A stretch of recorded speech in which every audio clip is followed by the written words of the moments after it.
I think time and space act differently in different places. I mean, they act one way here and they might act completely differently in ancient Egypt, for example. Or modern day the United States, or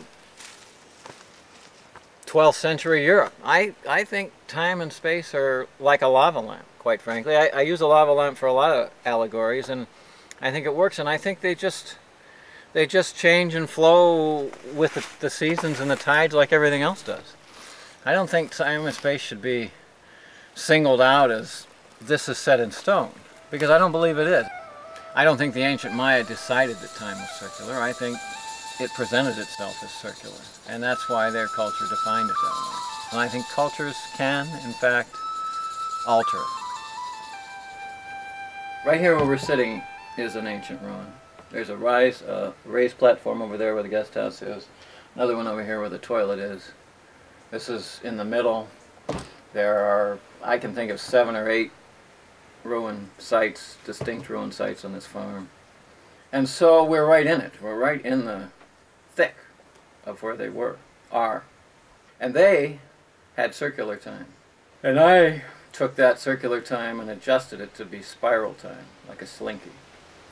Sometimes those rings are right up against each other, sometimes they're farther apart. But when they're right up against each other,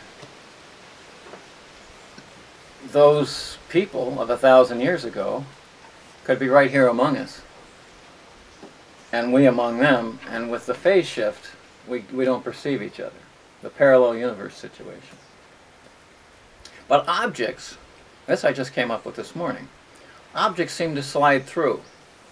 So maybe like there's louvered windows kind of things that open and close. And when they're open, those objects can slip through.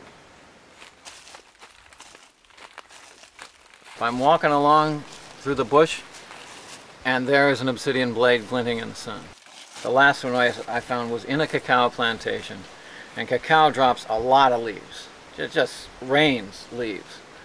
And it was right smack on top of a thick layer of leaf litter, like it had just been dropped there. These are obsidian blades I was talking about. These are little pieces of them. The ones I find are about 2 to 3 inches long, and I understand they got much longer. And the ancient Maya used these things for bleeding rituals. They'd cut their wrists or cut a vein somewhere and bleed, and it was part of a ritual. And there were millions of them. And they are always right on the surface, which to me is an impossibility if we have to go with what the archaeologists tell us.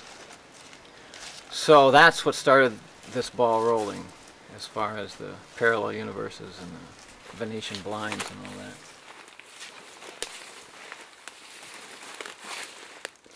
Any luck finding the blade?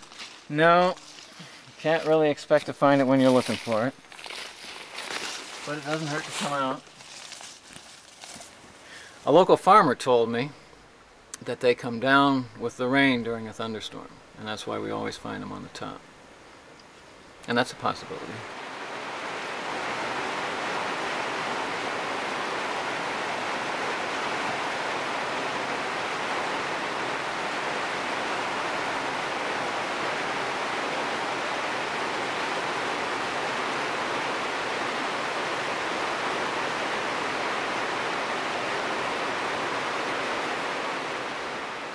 Well, I wasn't able to find any of the obsidian blades to prove my point about circular time. So maybe time just is linear, like everybody says. Maybe I'm just a lunatic.